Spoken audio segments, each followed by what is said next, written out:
Jadi istilahnya saja perang proksi itu sekarang muncul istilahnya. Ya. Perilakunya, budayanya, kelakuannya, perbuatannya emang dari dulu-dulu sudah ada.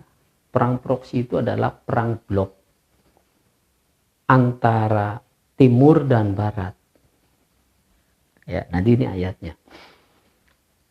Antara timur dan barat, peperangan itu dikomandoi oleh dua negara besar atau dua kerajaan besar di masa lampau. Kekuatan barat dan kekuatan timur itu.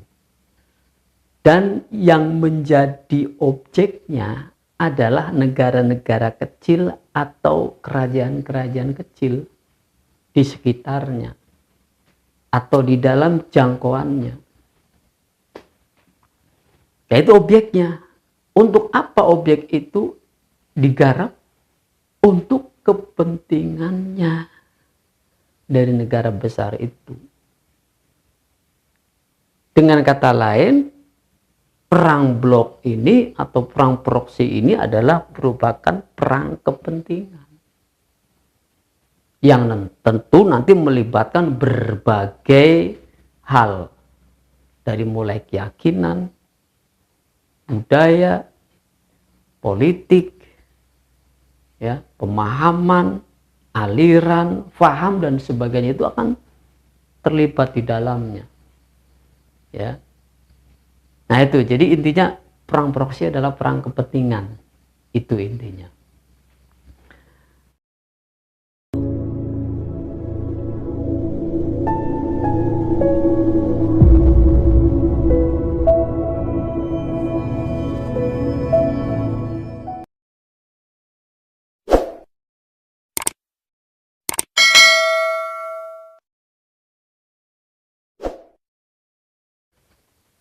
A'udzubillahi minasyaitonirrajim. Bismillahirrahmanirrahim. Assalamualaikum warahmatullahi wabarakatuh. Alhamdulillahilladzi arsala rasulahu bil huda wa dinil haq lidhhirahu 'alad dini kullihi walau karihal musyrikun wa kafa billahi syahida. Asyhadu an la ilaha illallah wahdahu la syarikalah wa asyhadu anna Muhammadan abduhu wa rasuluh, amma ba'd. Pemirsa yang semoga dirahmati Allah dan diberikan kemudahan di dalam memahami ayat-ayatnya, sehingga oleh karenanya kita dapat melaksanakan segala perintah dan menjauhi segala larangannya. Itulah bentuk ibadah kita kepada Allah, sesuai dan selaras dengan contoh atau sunnah para nabi-nabinya, utamanya Nabi Muhammad Rasulullah Sallallahu Alaihi Wasallam. Saudara pemirsa yang dirahmati Allah, salam jumpa kembali dalam channel kajian berpikir ini. Channel yang senantiasa membahas dan mengkaji ayat-ayat Allah, yang dengannya kita dapat semakin mengetahui, semakin memahami isi daripada kitab suci Al-Quran, yaitu kitab yang menjadi rujukan panduan di dalam menata hidup dan kehidupan kita di alam dunia ini. Baiklah saudara pemirsa, selanjutnya sebagaimana biasa, materi yang akan kita bahas berdasarkan ayat-ayat Al-Quran, dan ini sudah saya tuliskan.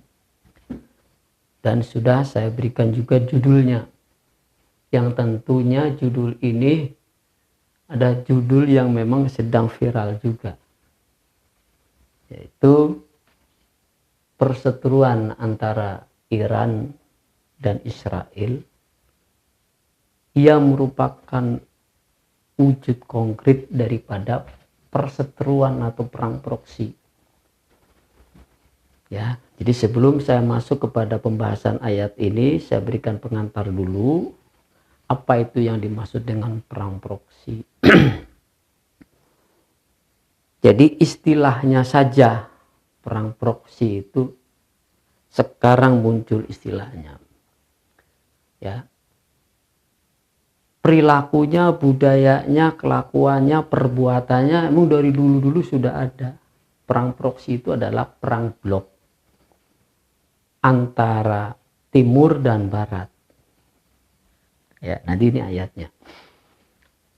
Antara timur dan barat, peperangan itu dikomandoi oleh dua negara besar atau dua kerajaan besar di masa lampau. Kekuatan barat dan kekuatan timur itu.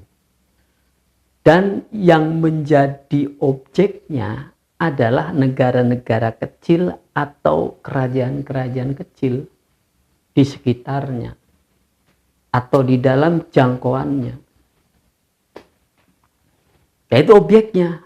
Untuk apa objek itu digarap? Untuk kepentingannya dari negara besar itu.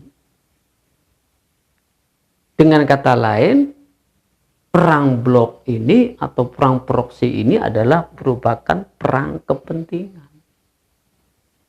Yang tentu nanti melibatkan berbagai hal. Dari mulai keyakinan, budaya, politik, ya, pemahaman, aliran, faham dan sebagainya itu akan terlibat di dalamnya. Ya. Nah itu, jadi intinya perang proksi adalah perang kepentingan. Itu intinya. Nah, itulah sebabnya kita memahami atau kita mesti memahami tiga hal ya di dalam perang proksi ini. Tiga hal itu adanya ya secara umum dan global itu. Yang pertama ya, terjadinya perang blok barat timur itu kita mulakan dari sini pemahaman kita. Ya, kita petakan istilahnya ya. Dalam pemetaan geologis atau secara geologis, bumi terbentuk menjadi 5 daratan besar ya, yang kita sebut dengan benua. Ada benua Asia, Eropa, Afrika, terus Australia dan Amerika. Nah, ini daratannya, tempat di mana terjadi berbagai macam persoalan kehidupan manusia di bumi ini. Adanya 3 daratan besar yang disebut dengan benua. Benua Asia, benua Eropa, Afrika, Australia, dan Amerika. Nah, kemudian dari sudut pandang yang kedua adalah secara geografis.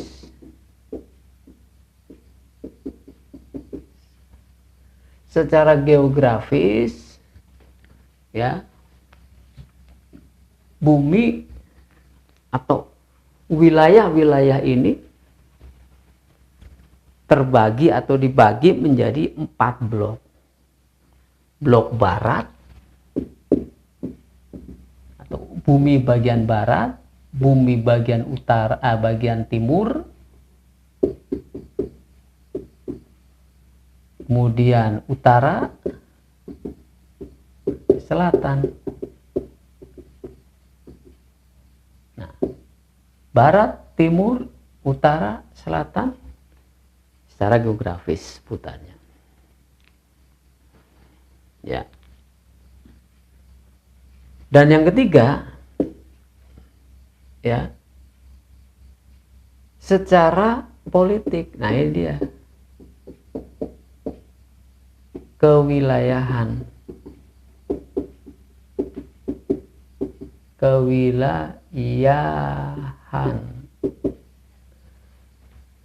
Nah, ini problemnya ntar di sini nih.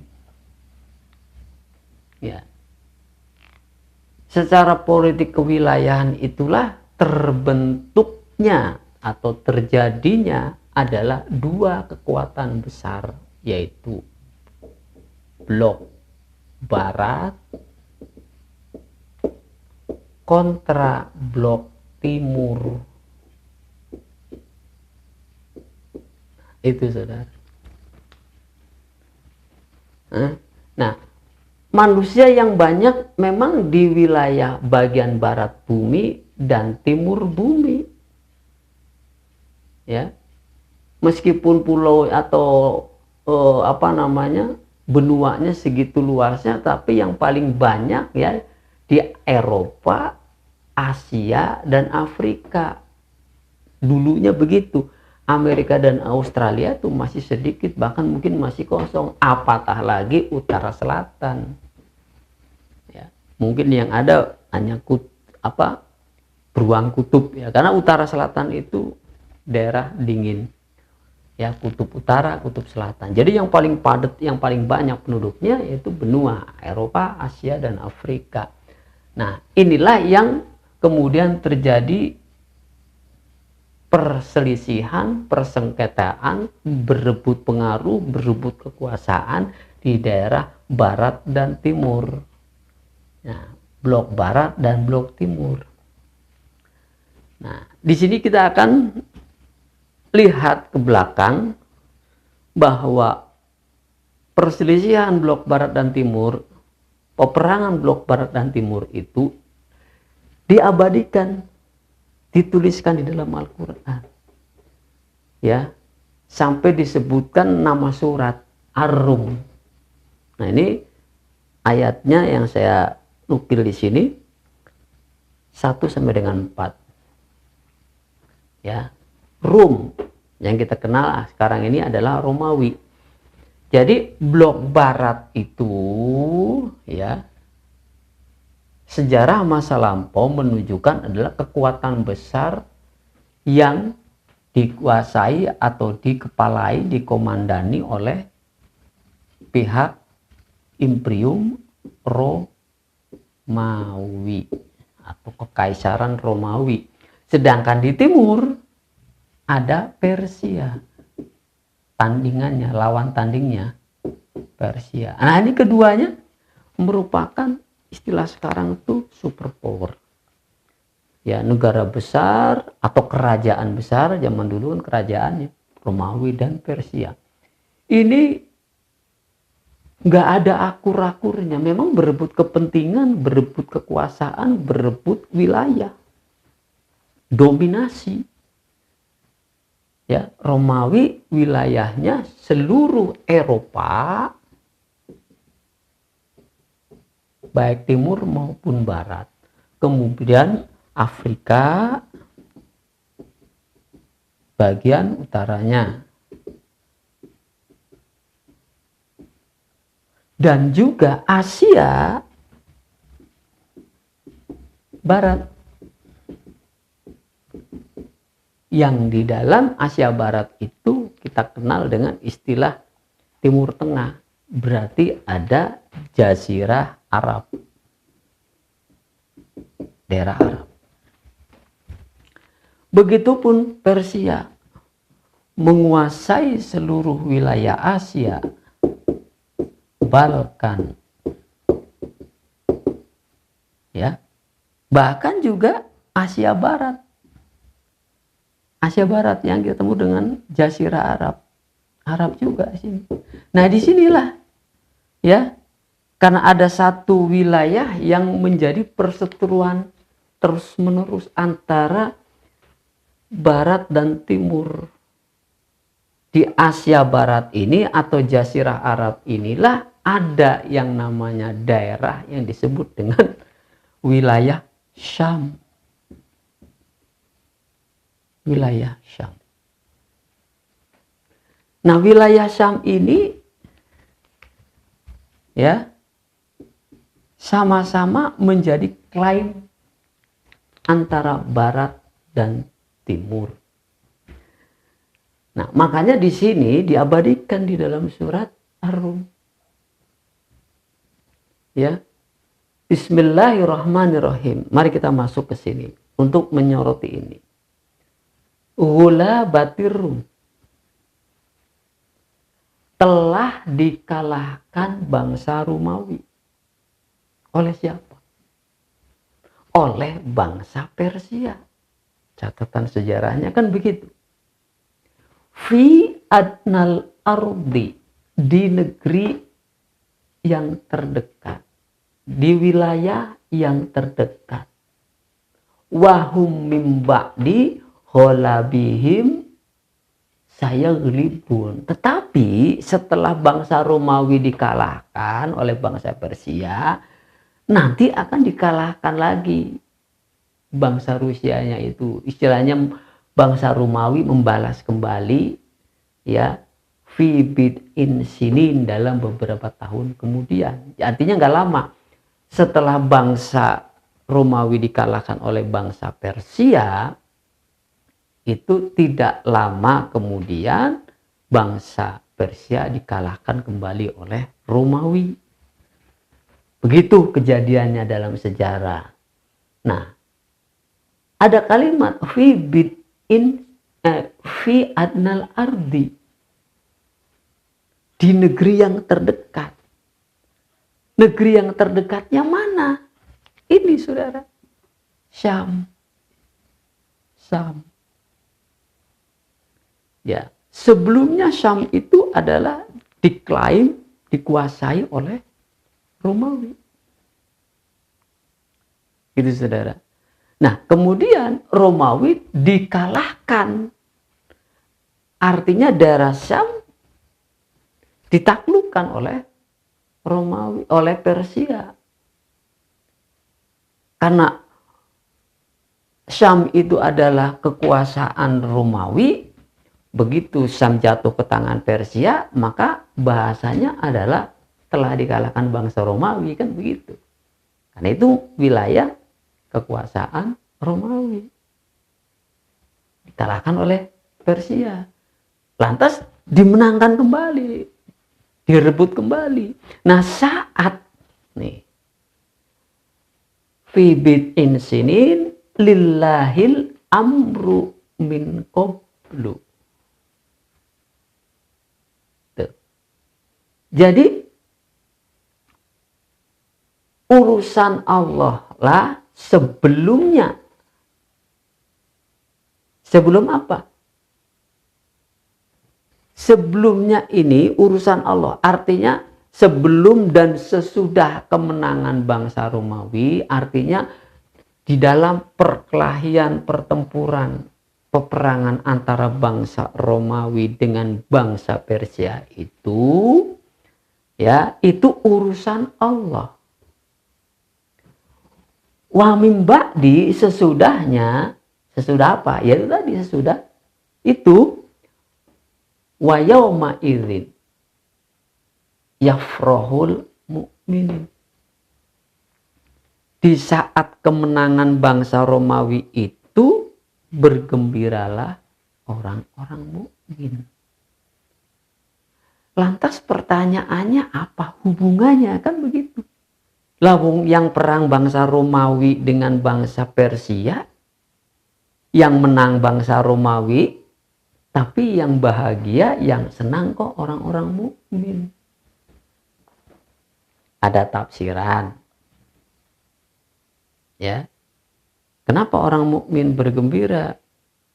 Karena pusat kemusyrikan itu yang dikatakan penyembah api Persia itu, ya, telah dihancurkan oleh Romawi.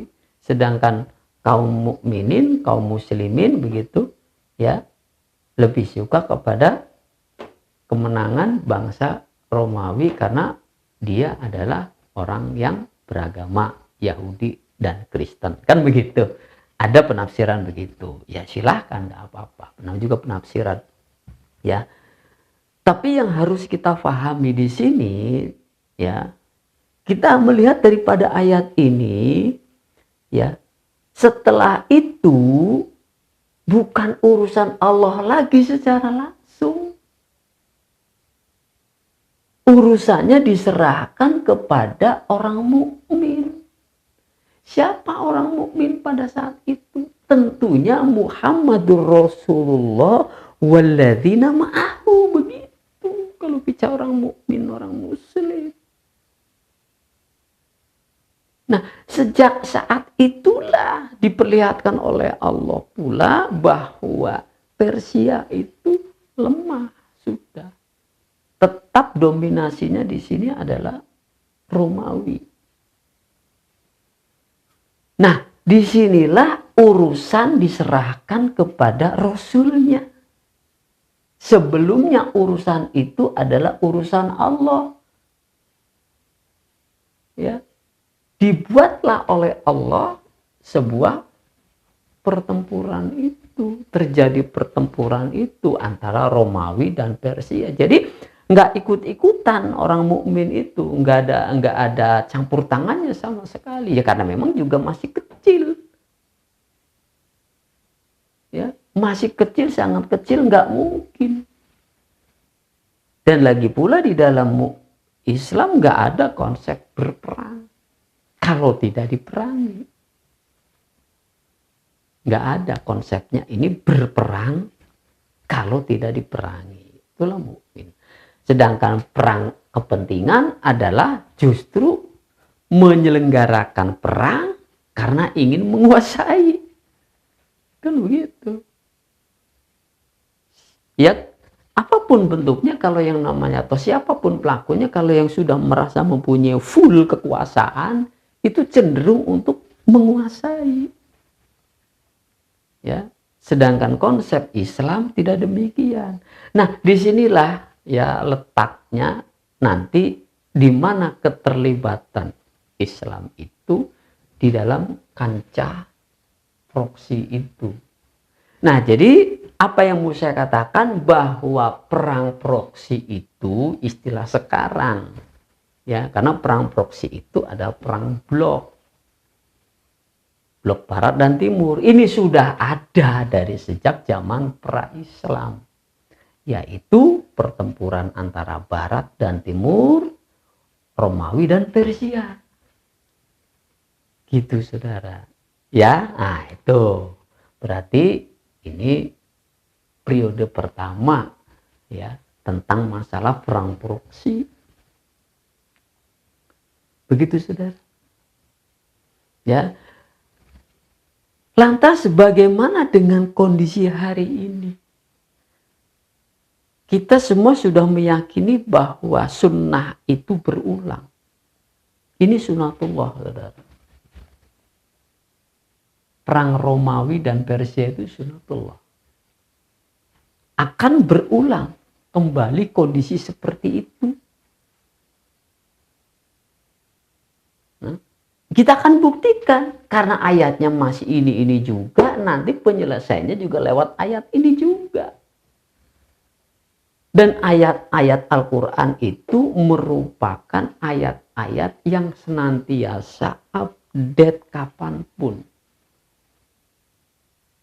Ketika ada sebuah kejadian, ketika ada sebuah peristiwa, maka beritanya sudah ada lebih dahulu. Jadi Quran Allah ciptakan, Quran diwujudkan, ya fungsinya untuk apa? Sebagai hudan, sebagai petunjuk. Sebuah petunjuk yang nantinya menjadi bimbingan buat umat manusia, kan gitu. Al-Quran hudalin nas. Jadi apa yang terjadi itu, ya itu pasti ada beritanya. Itulah unik dan luar biasanya. Kejadiannya belum ada, tapi beritanya sudah ada. Itu. Ya. Kejadiannya belum ada, peristiwanya belum ada, tapi beritanya sudah ada, informasinya sudah ada. Itulah sebabnya kemampuan daya fikir, daya nalar kita itu ya diperintahkan oleh Allah untuk afala yatadabbarunal Qur'an. Tidakkah kalian memperhatikan, mentadaburi Al-Quran? Jadi Al-Quran itu Apa itu tadabur? Tadabur itu adalah mensinkronkan. Kita dituntut untuk mensinkronkan ini fakta, ini data. Itu namanya tadabur. Yang ditadabur itu bukan alam-alam semesta raya itu, kejauhan dan kelamaan. Yang ditadaburi itu adalah fakta sosial, karena Al-Quran persoalan manusia. Jadi apa yang terjadi hari ini, sorotannya adalah Al-Quran. Ditambah keyakinan kita bahwa sunnah berulang. Lah mari kita soroti keadaan ini dengan Quran. Dan ternyata dulu juga sudah pernah terjadi peristiwa itu. Perang proksi antara Romawi dengan Persia. Lalu bagaimana mendapati kenyataan seperti itu? Mana sumbernya, mana datanya, mana faktanya? Ya dari sini kita lihatnya. Baru nanti kita konfirmasikan ke dalam faktanya. Itu namanya tadabur, saudara. Baik, saudara. Ya, sekarang kita lihat. Pada masa dan periode berikut. Ya. Perulangan itu terjadi karena ternyata bangsa Romawi itu ya adalah bangsa Eropa. Gitu. Gennya terus berkembang. Ya, bangsa Eropa. Siapa Eropa itu? Bangsanya di mana? Inggris, Prancis, ya. Itu bangsa Eropa. Belanda dan seterusnya.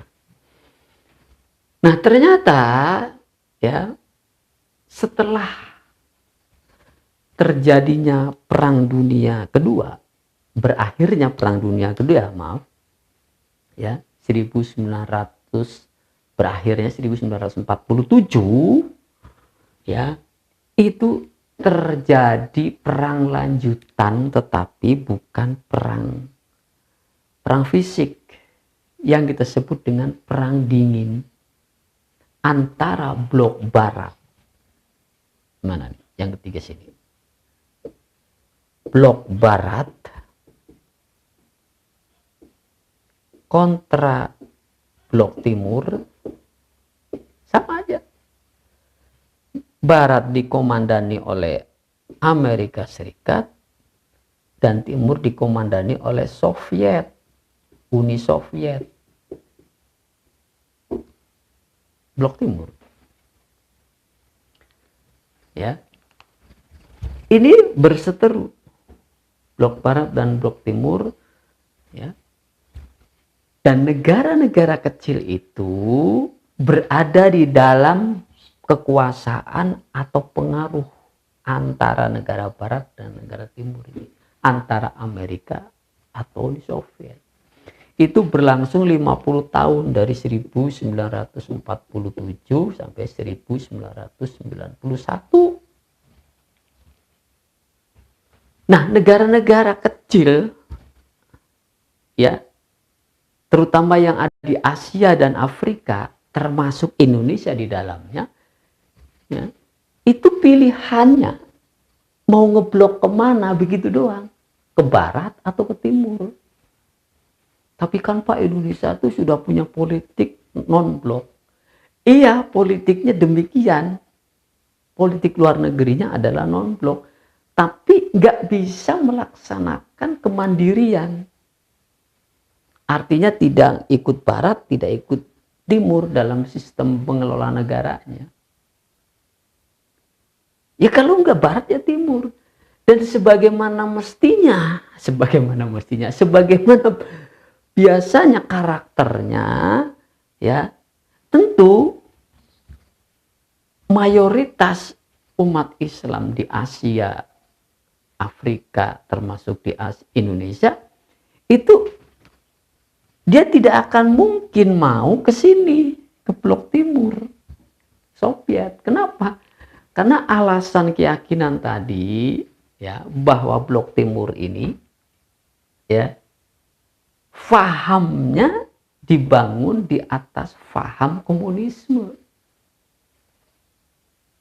ya otomatis nggak mau ke sini blok Soviet komunisme. Meskipun ditawarkan di situ, bahkan terjadi masalah yang krusial di Indonesia dengan adanya PKI, Partai Komunis Indonesia, menghendaki agar Indonesia ini menjadi bagian daripada dominasi Soviet atau komunis, ya, Soviet ataupun Cina. Cina waktu itu udah komunis juga, ya. Tapi gagal karena memang apa? Karena nggak mau ke sini, maunya kemana? Ya ke sini, ke barat. Barat masih bertuhan istilahnya.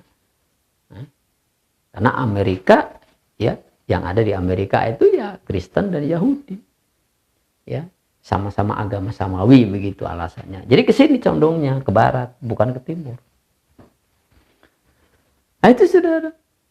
Jadi mau non-blok juga susah praktekin. Berupaya sekuat tenaga, non-blok nggak bisa sendirian. Ya, kudu banyak negara yang kita gunakan istilahnya. Bahkan Indonesia mempunyai konsep mencetuskan melalui konferensi Asia Afrika agar negara-negara yang bekas dijajah, yang diberikan kemerdekaan atau yang merdeka, itu bersatu dalam satu kumpulan kekuatan ketiga, ya, yaitu negara Asia atau ASEAN, menjadi negara, kumpulan negara non-blok, mengimbangi dua kekuatan besar. Tapi ya nggak bisa juga. Hanya tinggal monumennya saja, konferensi Asia Afrika di Bandung, tapi nggak berlanjut. Dan peranannya juga otomatis hilang di kancah dunia. Dibentuk lagi ASEAN, lebih kecil lagi. Di zaman Orde Baru, nyaris Indonesia menjadi pemimpin ASEAN. Tapi begitu reformasi digulirkan, runtuh lagi. Jadi memang akhirnya tetap aja yang ada cuma timur barat, begitu saudara. Ya, jadi itu. Jadi ini perang kepentingan juga sama. Proksi barat, ya, dan proksi timur. Begitu saudara. Nah, bagaimana setelah runtuh Soviet yang kemudian menjadi Rusia, ya, jadi kecil lagi kan karena ada peristiwa Glasnost dan Perestroika. Rusia, Soviet menjadi Rusia akhirnya, dan banyak negara-negara kecil yang berada di dalam naungannya menjadi negara-negara tersendiri. Ada Chechnya, ada Serbia, ada banyak masalah juga di sini. Jerman juga yang tadinya terbagi dua, ada Jerman Barat, Jerman Timur. Jerman Timurnya adalah komunis, Jerman Baratnya adalah Barat, yaitu Amerika grupnya. Nah, di sini persatuannya besar. Punya CIA, di sini punya KGB, di sini punya NATO, di sini punya Fakta Warsawa. Udah begitu aja. Nah, semuanya kepentingan. Nah, negara-negara yang ada di Timur Tengah sana, Arab, Irak, Iran, Israel, ya, Palestina dan lain sebagainya, ya, itu tetap menjadi apa? Menjadi daerah konflik kepentingan dua negara besar itu. Yordania sekarang, ya, dulu Sam, ada Suriah, ada Yordan, ada Palestina, ada Libanon. Sekarang itu, dulunya Sam. Sama, itu daerah memang dari sejak zaman Romawi dan Persia itu menjadi daerah perebutan. Wilayah konflik. Kepentingan Barat dan Timur, kepentingan Romawi dan kepentingan Persia. Begitu saudara. Ya, jadi itu. Nah, sehingga setelah Soviet ini bubar, kemudian menjadi Rusia, ya, komunisme menjadi kecil di Rusia, namun menjadi besar di Cina. Gitu sudah. Jadi ketika Soviet bubar, maka disitulah kemenangannya ya, kemenangan bangsa Barat Romawi tidak ada, Romawi Amerika tidak ada lagi pesaingnya, ya. Namun pesaing itu tumbuh lagi di Cina, sudah. Dan Cina sejak tahun 2000 sampai saat ini 2025, Anda bisa saksikan menjadi kekuatan besar baik secara ekonomi, politik maupun militer. Bahkan berdasarkan data, Amerika sudah kalah. Teknologinya kalah canggih, udah pasukannya dan lain sebagainya. Nah, ini bakal menggantikan posisi daripada Rusia. Bahkan mungkin sudah menggantikan posisinya. Maka yang terjadi adalah gelombang keempat ini, Amerika vs Cina. Blok timur Cina, blok barat Amerika. Rusia masuk ke dalam sini. Jadi semua negara-negara yang berhaluan komunis otomatis ngebloknya ke timur. Pimpinannya akan diambil alih oleh Cina. Begitu, saudara. Jadi barat dan timur sama ini juga punya kepentingan nasionalnya masing-masing, baik Amerika maupun Cina. Jadi pertempuran itu nggak selesai. Jadi persaingan barat dan timur itu akan terus berlangsung sebagaimana dulu Romawi dengan Persia, Amerika dengan Uni Soviet, berlanjut Amerika dengan China dan bloknya. Lantas umat Islam kemana sekarang ngebloknya? Ya, dulu ngeblok ke barat, ya, di zaman Soviet. Kemudian barat, ya, tidak disukai oleh umat Islam, ya, karena barat banyak melakukan tindakan-tindakan yang merugikan dan tindakan-tindakan yang memerangi. Di Timur Tengah ini saudara bisa lihat, ya, kepentingan barat itu banyak sekali. Jadi semua negara-negara di Timur Tengah itu, di Asia Barat itu, ya, semuanya memiliki apa? Semuanya merupakan kepentingan barat. Jadi negara-negara Arab itu banyak yang pro kepada barat. Jadi untuk membela orang Islam juga sulit. Seperti membela Palestina juga sulit. Mesir. Ya, begitu kan? Nah, negara yang tidak mau tunduk seperti Irak, Iran, Libya itu diperangi.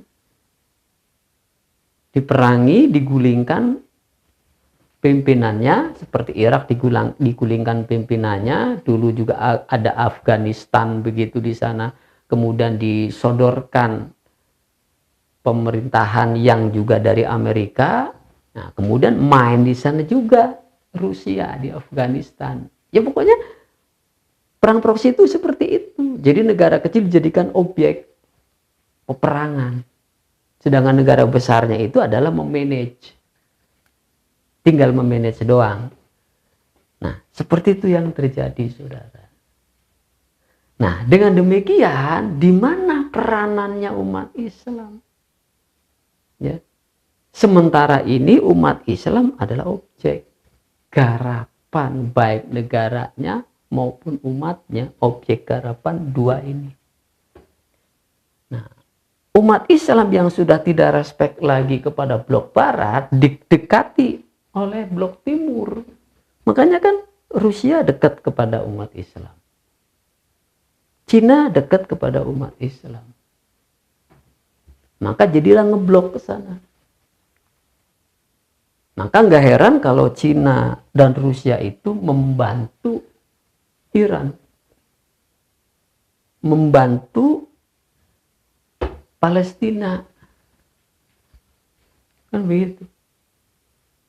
Nah, itu kalau bagi rakyat nggak mau melihat akidahnya apa, nggak mau melihat latar belakangnya apa, tapi rakyat melihatnya adalah kemanusiaan.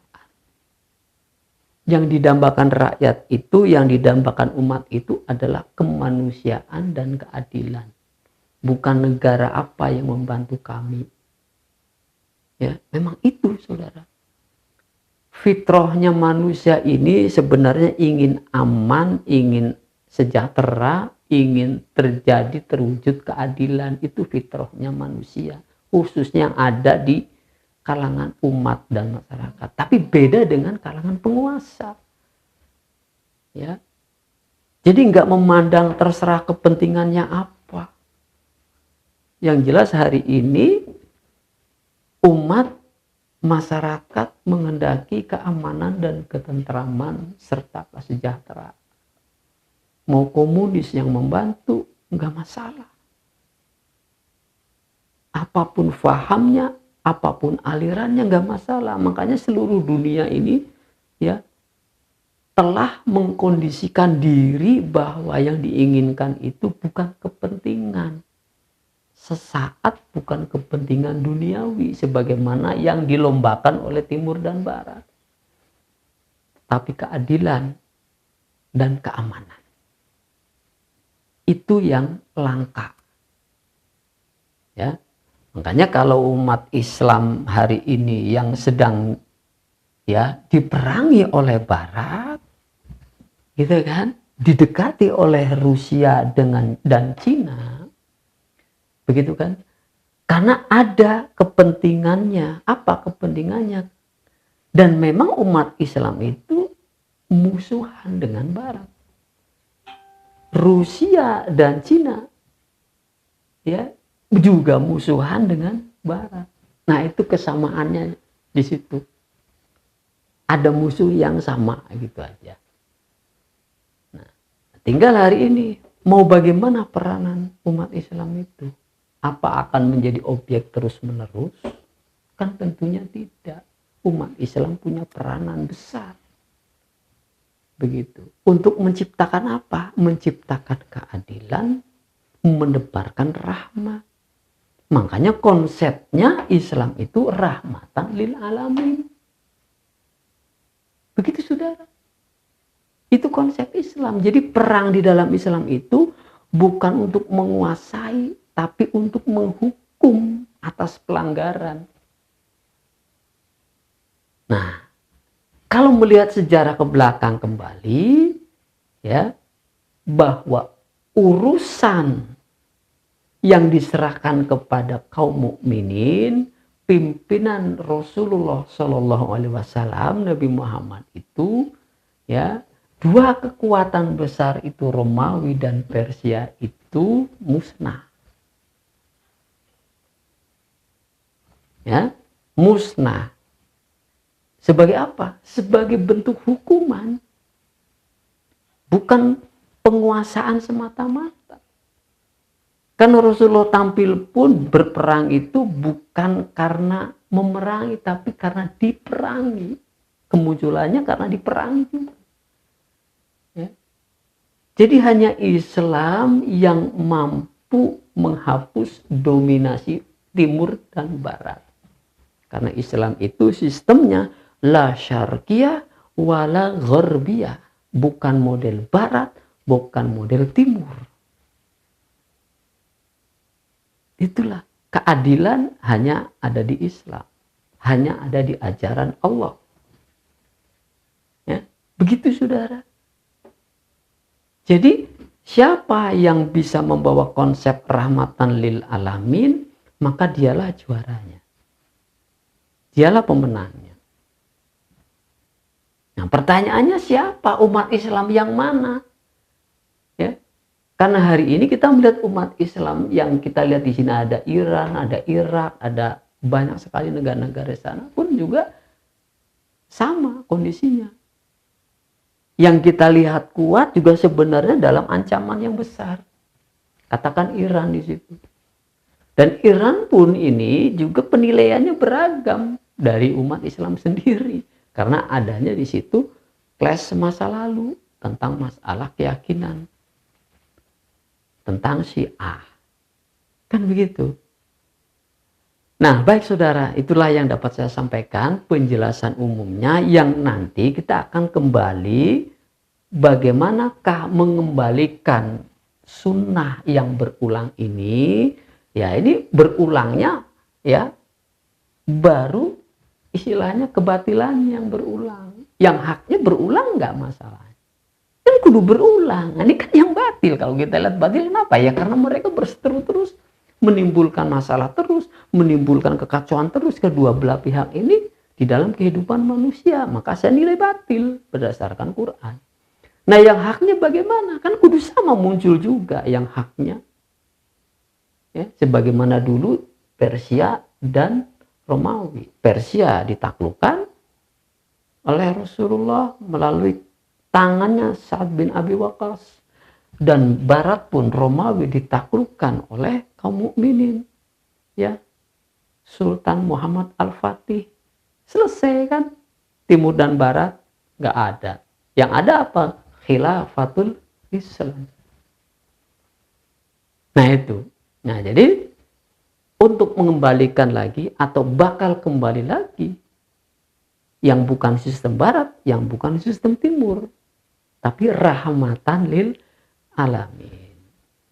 Nah, siapa yang berpotensi bisa melaksanakan konsep rahmatan lil alamin, bangsa mana, kaum mana, itu yang nanti kita jawab pada sesi kedua. Demikian saya cukupkan dulu. Hadanallahu wa iyyakum ajmain. Walhamdulillahirabbil alamin.